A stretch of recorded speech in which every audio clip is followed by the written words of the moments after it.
enjoy history, if you enjoy wargaming,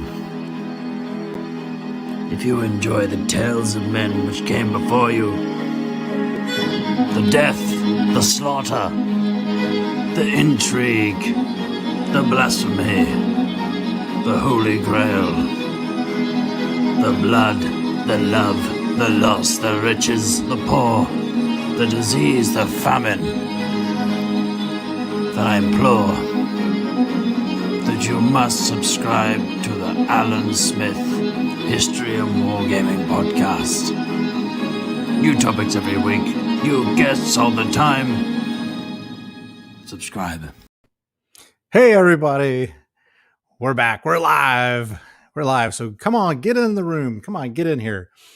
We're going to have a nice little podcast today, and we're going to talk about the Spanish Navy as it pertains to the Caribbean, which would be the Spanish West Indies, right? A lot going on with the Spanish, famous for those galleons full of gold and silver. A lot of potential there for gaming, guys. And we're going to chat about that some today and whatever else comes up. So come on in, get into the room. Welcome, especially anyone that's new to the podcast and new to my channel, Alan Smith Hobby and War Games. Click on subscribe. We do our best. I do my best to do this every Sunday at 3 p.m. unless the weather's nice and I want to go and do something else. So that's just how it works. My co-host Sammy is unable to join us today, and we had a couple guests planned. We're going to reschedule that. So the show must go on. So we're going to go ahead and get started here. I always start at least 10 minutes early. Hey, if you're not early, you're late. Okay? If you're not early, you're late. So we're going to go into some split screen here. And you see if we can get it bigger. There we go. So we're going to start off just reviewing the Discord group. You got to get on over to the Discord group, guys. Get on my YouTube channel as you are now. Go down a few videos and you'll see a thumbnail that says Discord group. And click on that, watch it. It will give you the basics of what Discord is, how it works, what the layout is. And in the description box below that video, you can click on a link that will take you right into the Discord group, and then you will be a member. And you can join in on all of the fun. All right. No guests. And so far, let's see, we have another 5-6 minutes to go before the podcast officially starts. But I do want to go over a little bit about Discord and how it works here. So you can see here, I've got a list of rooms over here on the left side. There's different rooms. We got general discussion as he comes up here. We got Star Wars. Now, I've been working on some of my Star Wars stuff. So I wanted to share that with you guys. Let me get me back on the screen here just a little bit. And we will show you what I've been putting up here on my YouTube channel and things I've been working on here in the studio.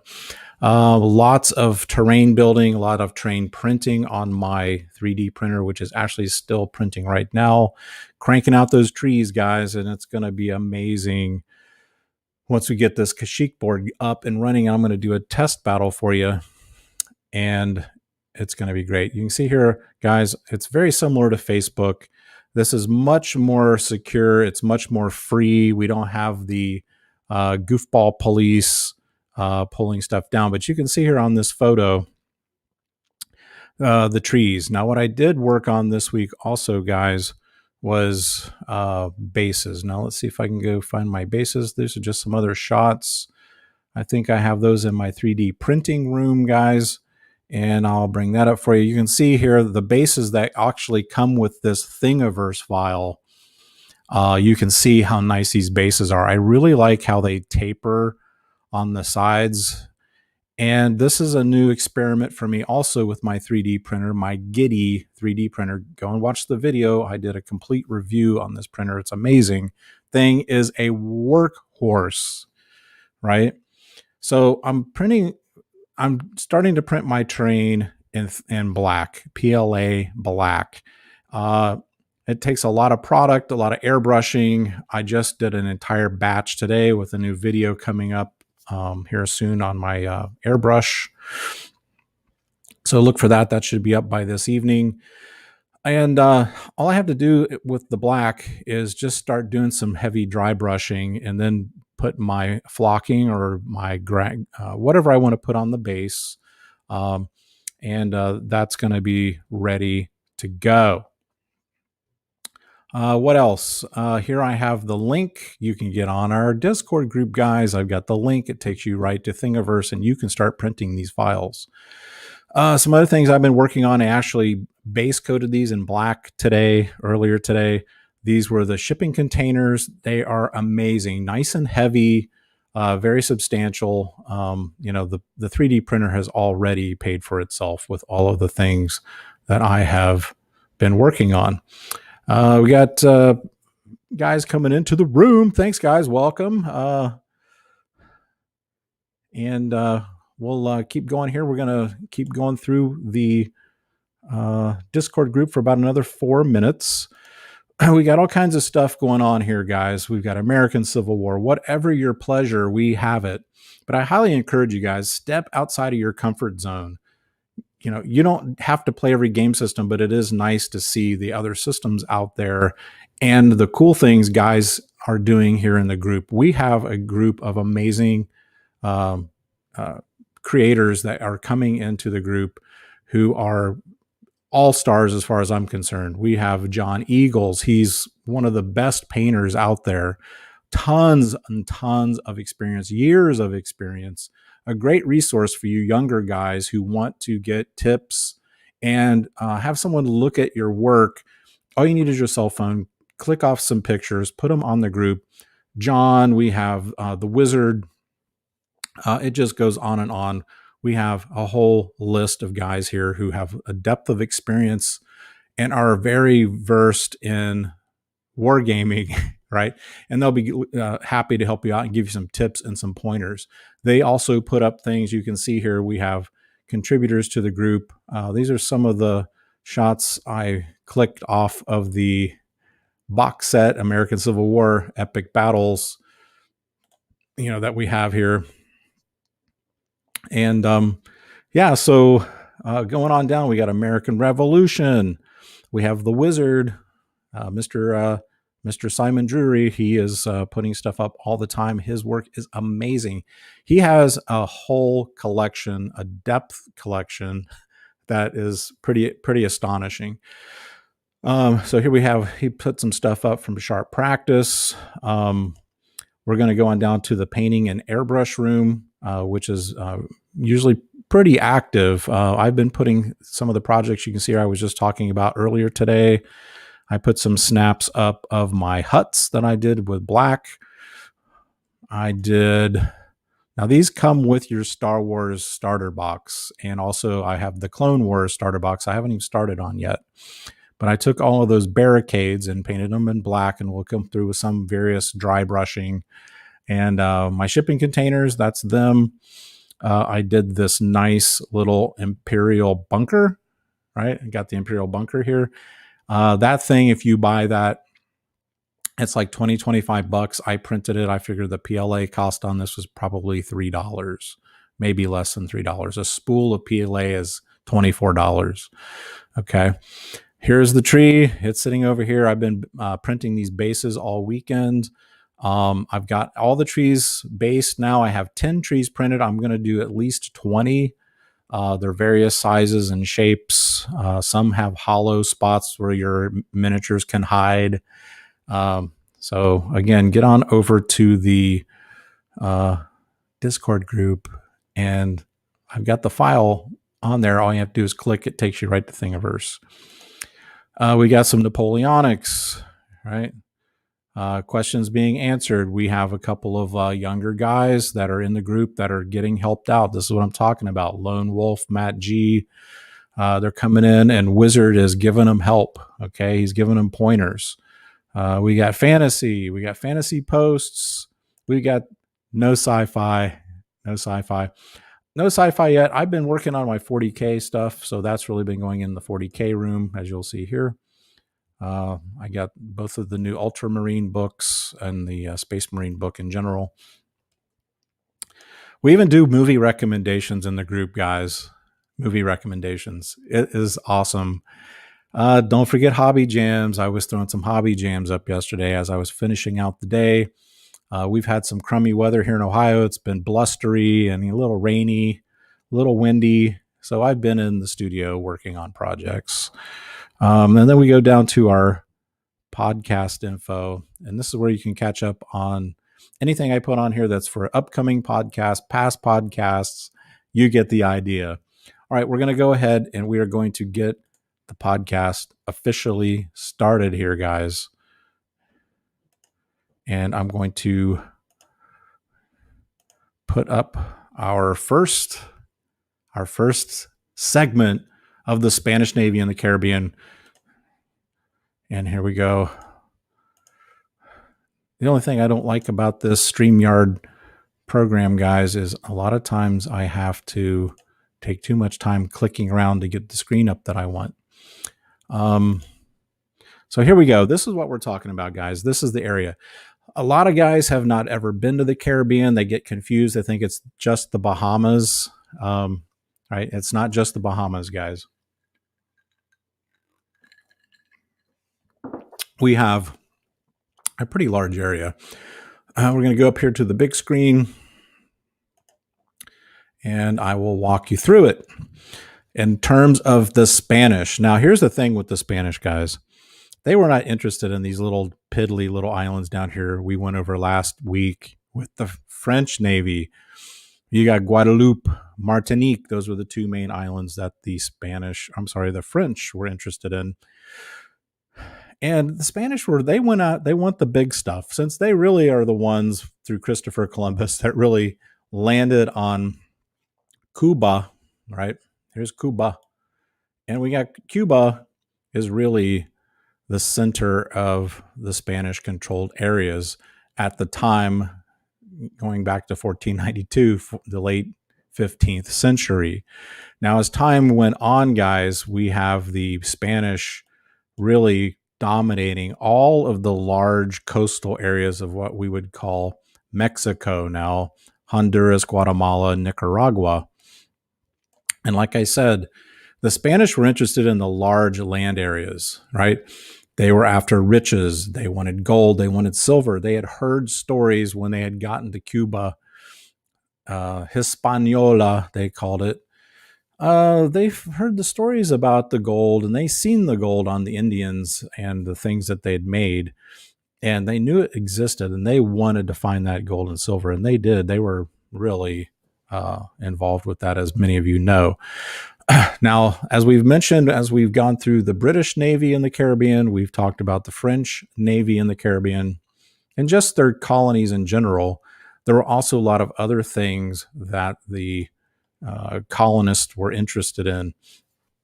And I'll refresh your memory. It is sugarcane. Sugarcane was a big one, guys. They did a lot of plantations for sugarcane.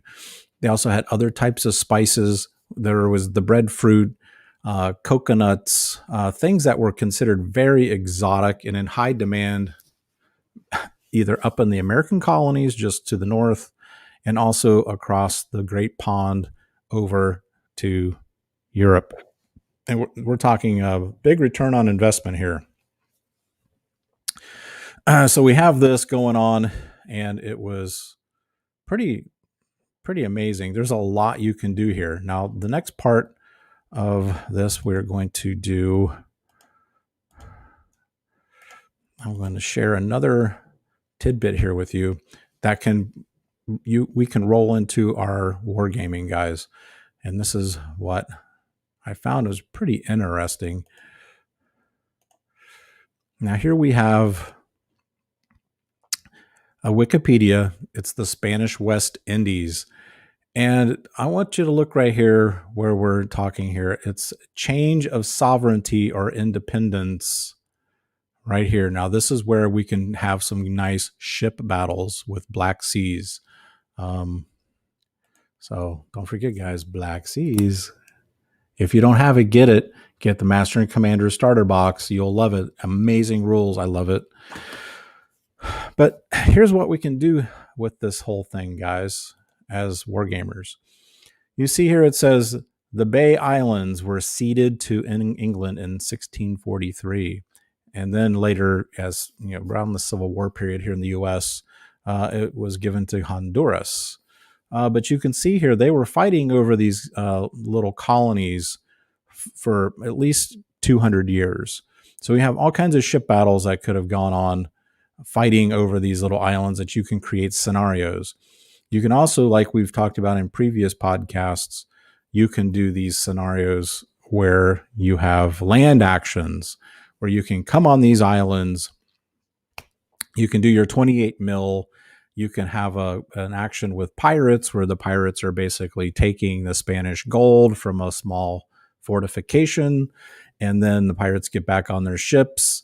The next scenario could be that the pirates are fighting the Spanish, third rates that they send out to try to get their gold back. You can all kinds of different kinds of scenarios we can do here, guys, to make this thing really kick butt as far as wargaming. So a lot of good information out there on this time period. It's just fascinating to me, and this is a time period that is between 1770 and 1830. So there's the time frame for Black Seas, the age of the tall ship. I guess a lot of guys did not get the memo. We were doing a live podcast today. Not really getting much into the room. So when we get done with the podcast, the live feed, guys, it'll just get posted onto YouTube, and I hope you'll enjoy the replay. So let's go on into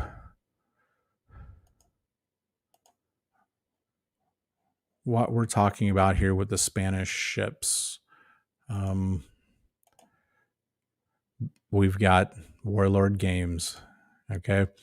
Warlord Games, we've got a lot of stuff here for the Spanish. Now, as I just said here, I'm pretty sure, now you guys can check me if I'm wrong on the comments below, but it seems to me the price of Master and Commander has come down. It's down to $72. So that's your starting point. And you can make those ships any faction you want.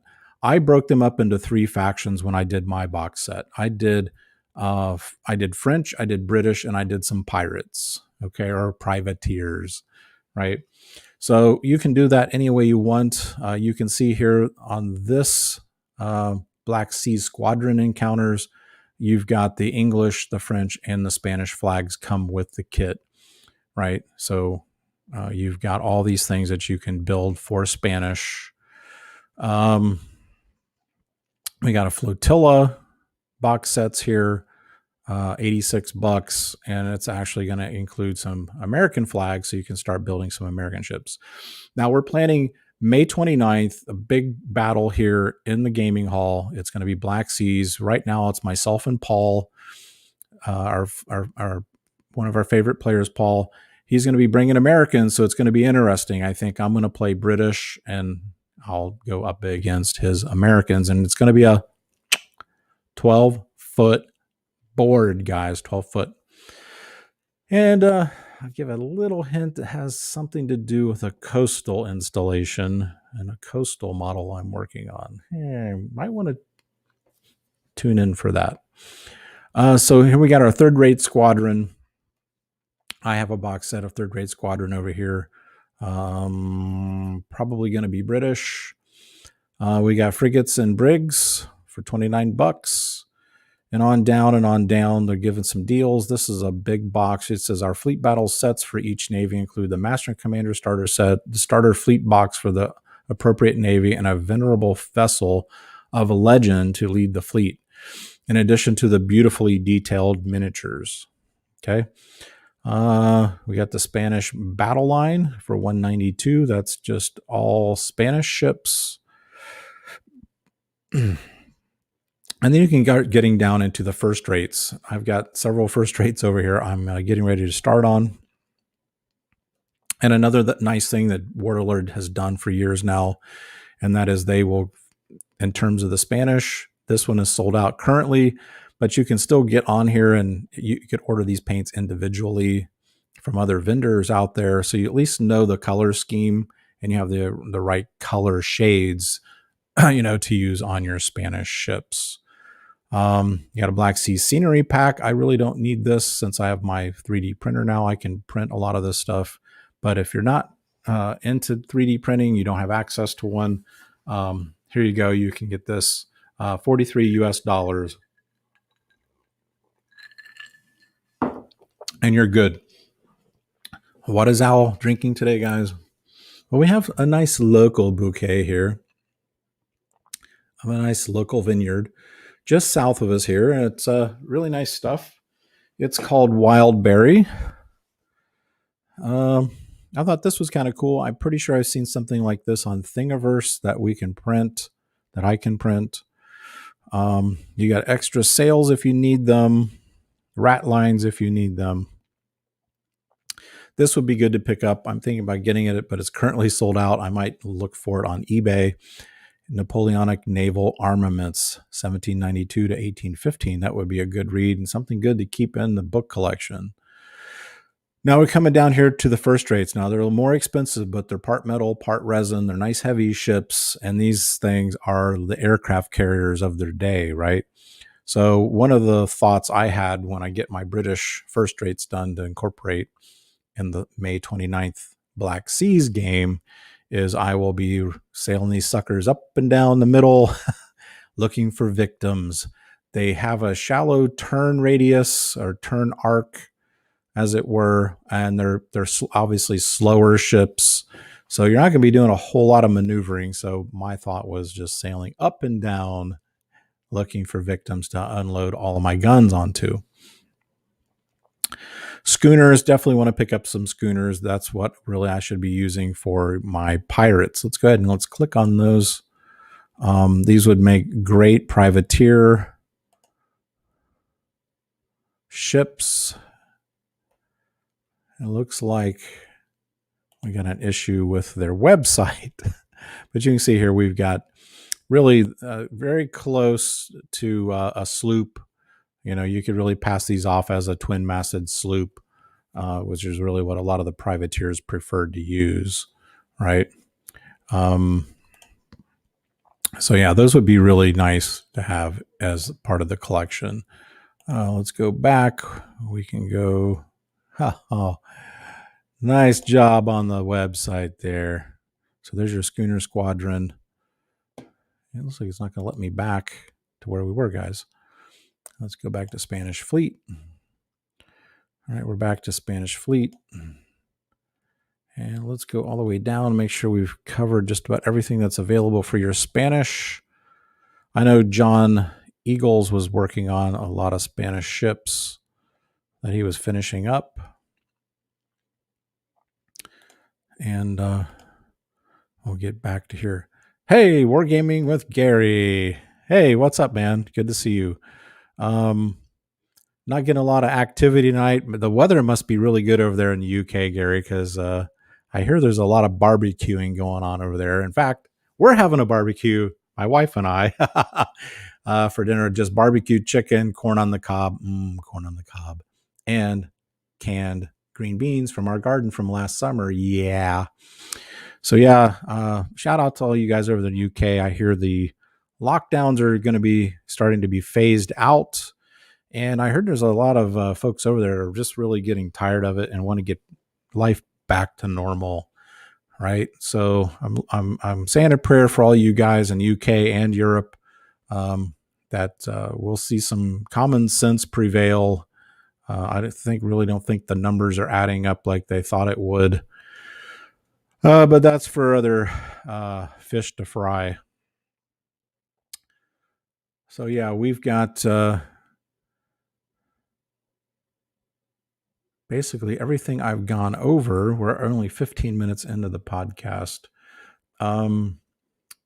So that's about all I wanted to cover with the Spanish guys, really. Looking at the Spanish kits, we covered the back and forth that went on in the Caribbean islands and the territories. Also, we're talking, current day Venezuela, Nicaragua, the back and forth that went on, and also the shipments of gold and silver back to Hispaniola or Spain.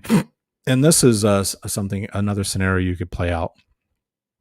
You can have a couple Spanish galleons, a couple of third rates, some of the brigs and things escorting the galleons back to Spain. And you could plan a combined attack with the British and privateers that want to swoop in and board those ships and steal their gold and basically seize the ships. Yeah, I'm just finishing a beer after barbecue. Hey, awesome, man. That sounds good. I'm doing the wine thing. And then let's see. It's 3:15 here in the States. Yeah, right about 5 o'clock, I'll be firing up that Weber grill with my charcoal. You got to have the charcoal, guys. The gas grills just don't cut it. So yeah, good for you, Gary. Enjoy. I know you are like me. You're a hardworking guy. You deserve your downtime, and you deserve a beer and a smile. So we've gone through all this. So I do have some backup chat. I was going to get into, since I'm doing the Star Wars Legion stuff, and I'm really a huge Star Wars fan. Actually, this whole weekend since I've been in the studio, I've kind of been doing a Star Wars fest. I've watched the original 3 trilogy. I've been watching the prequels.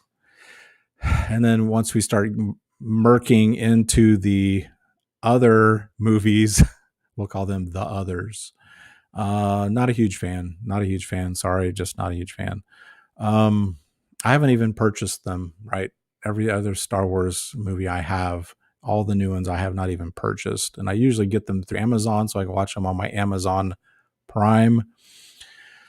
But so this is kind of the rag on Star Wars, because the merchandise really doesn't sell unless it's being sold at the theme parks. Theme park sales are down. Of course, we have COVID, but all of the new Star Wars, since Disney purchased the Star Wars rights to Star Wars, Lucasfilm, steadily the revenues for each movie they put out have gone down. Now, Mandalorian was doing pretty well. There are some critics to Mandalorian. Any of you guys watch Mandalorian or fans of Mandalorian? I've heard it's so-so. I have not watched it. I do not want to support Disney personally, so I don't subscribe to Disney Plus. So basically, the common consensus out here is, Star Wars is being ruined by Disney. We're injecting social stuff. When we want to go see a movie, guys, we want to just see the movie. We want the good story. We want to be taken away. And that's the other thing we have with gaming. One of the other aspects is it's an escapism, right? We can immerse ourselves in history. We can immerse ourselves in sci-fi. And this is a good thing, right? We don't want Warlord to start including a little instruction sheet on how we should live our lives socially and what we should and shouldn't believe, right? We just want our models. We want to clip them off the sprue. We want to paint them and play games with them. It's the same thing with the movies, guys. I think the common consensus now, if you go woke, you're going to go broke, right? So, that's kind of my thought on this. Obviously, I have not seen any movement from Star Wars Legion. I'm trying to think, Atomic Mass Studios, which now is basically managing that franchise. I've not heard of anything with the new movies or The Mandalorian coming out to expand the game. It's only been the Clone Wars, right? And it's only been the original trilogy. Now, I have my Clone Wars starter box out here that I'm looking forward to getting started on. My son got it for me for Christmas. Thank you, son. So yeah, that's something that I'm really looking forward to. Uh, so on the replay, guys, tell me what you think. Put it down there in the comments. Be nice. Don't be ridiculous, or you'll just be pulled off of the comments. But let me know what you think. What are your thoughts? Do you think Atomic Mass will expand out at least to Mandalorian and make figures or maybe a box set, Mandalorian box set? You know, you'll get your cards and your tokens and all the things that you need to incorporate that into your Star Wars Legion. Now we had Gina Carano incidents, Serrano, where she was basically fired by Disney out of the blue because she has conservative viewpoints.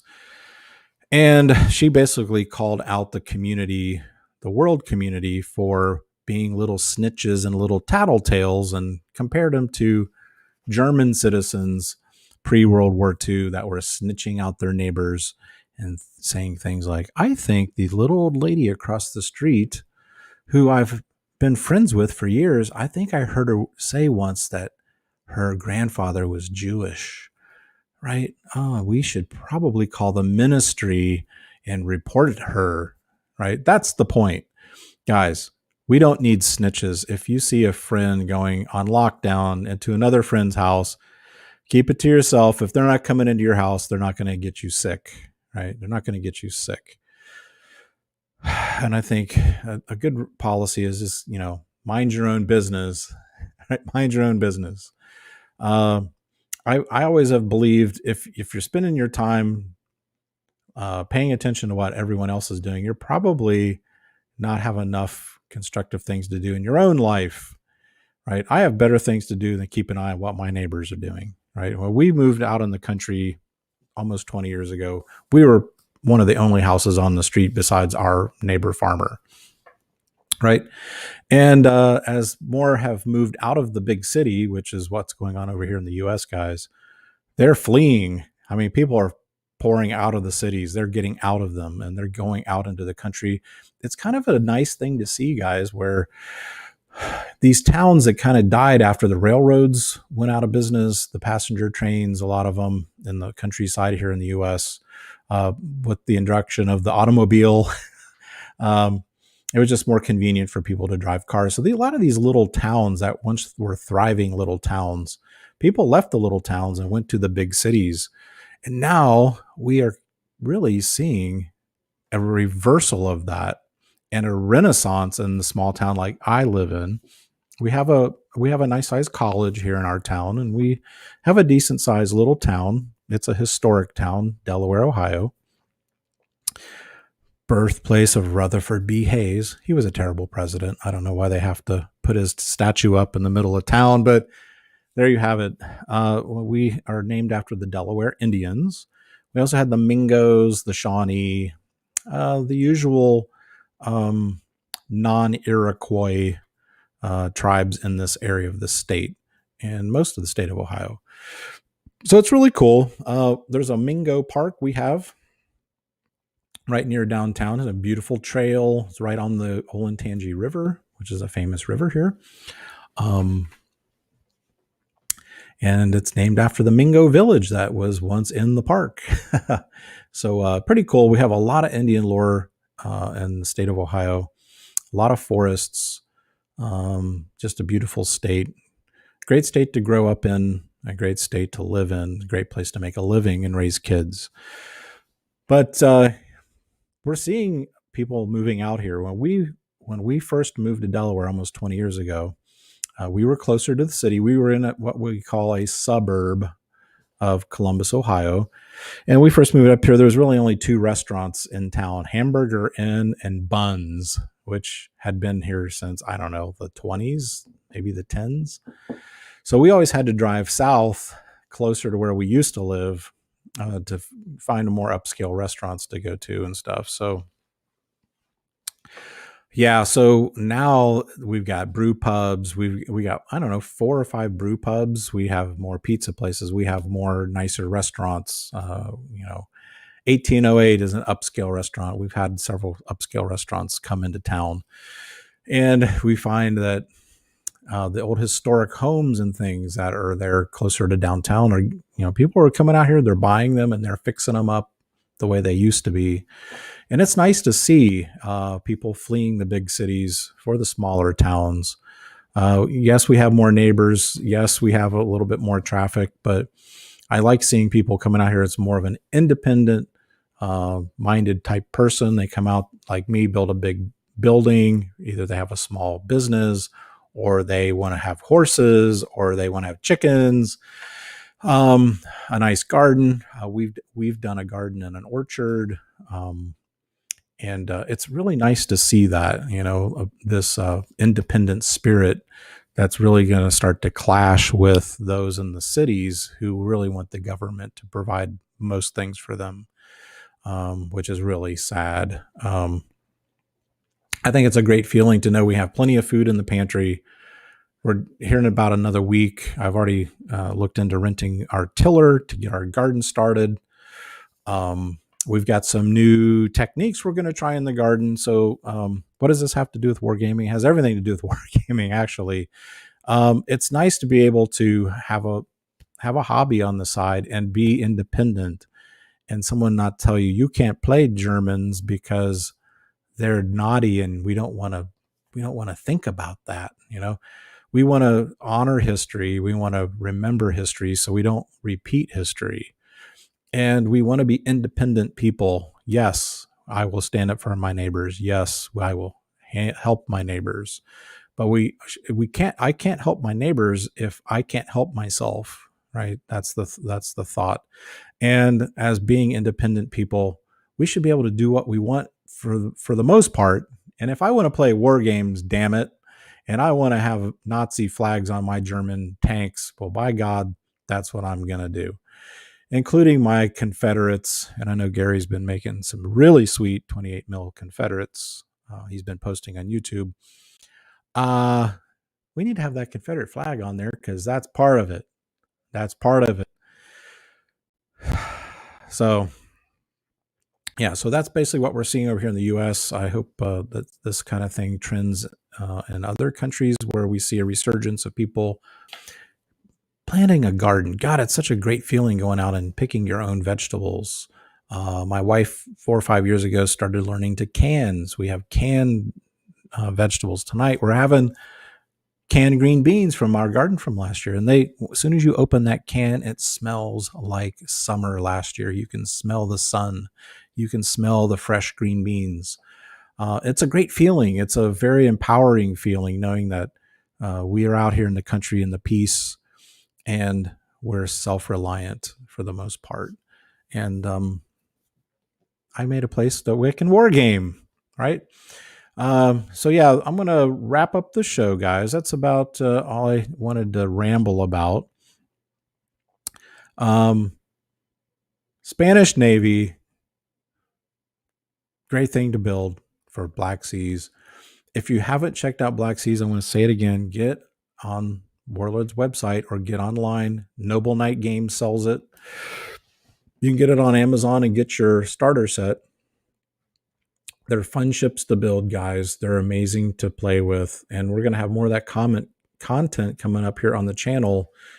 Probably going to do some paint and chats coming up as I finish off my first and third rate ships.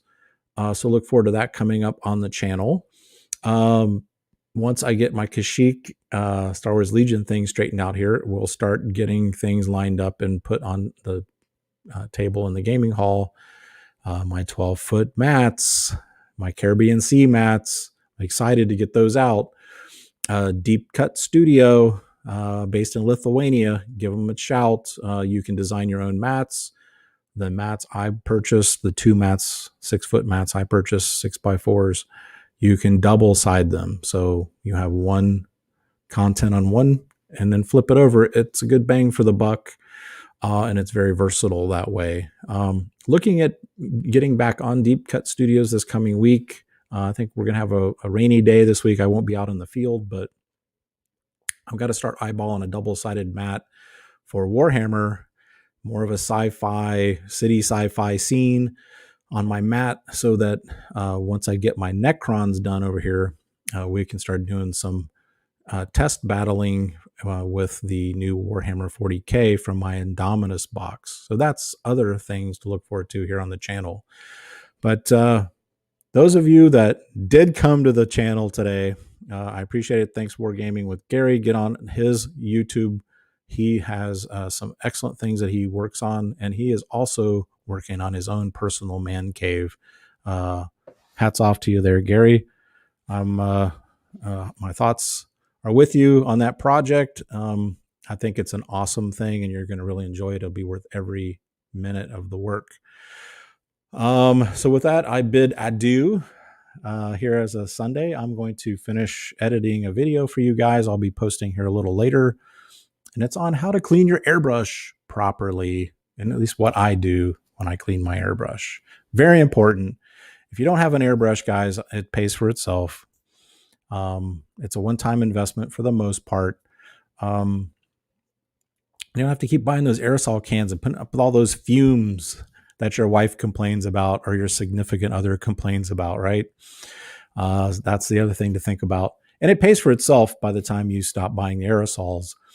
And like me, using the Vallejo Air product, so I can use them on my brush and I can run them through my airbrush if I want to. So there you go. 3D printer, airbrush. Those are the two next steps, guys. I started with the airbrush, and then finally, once I had this rigmarole out here figured out, yeah, I was just thinking about this the other day. I know I'm rambling here, but all the sheetrock and all the lumber and the flooring and the lighting and the ceiling tiles, all carried down by me. 56 years old, Gary. Yep, 56 years old. May 14th next month, baby. Here's the deal, guys. It's all up here for the most part. And when you retire, you expire, man. I've seen it over and over again with my customers. Keep moving, man. Keep doing stuff. Keep yourself active and engaged and doing fun stuff. Bicycling, hiking, day trips, weekend trips, hobbies, any kind of hobby that you like to get into. This obviously being wargaming, we're really staying alive and having fun. And I still feel like a 20-year-old inside because I'm engaged and I do stuff. So keep that in mind, guys. Just because you're over 50 or over 40 or even over 30, you got a lot left to give. And yeah, it's just bit by bit. I didn't carry all that sheetrock downstairs in one load. It was one step, one piece at a time. And it just eventually started to come together. So with that, I want to leave you guys, and I'll see you maybe next Sunday, unless the weather's nice. We may be on a bicycle ride, or we might even go down to Southern Ohio and do a nice hike in Old Man's Cave. And that's a video I'll put on my other channel, Exploring with the Smiths. Every one of our trips I will put on there for you guys to watch. All right, guys, thanks. I really care about you. Thanks for tuning in, and I'll see you next time.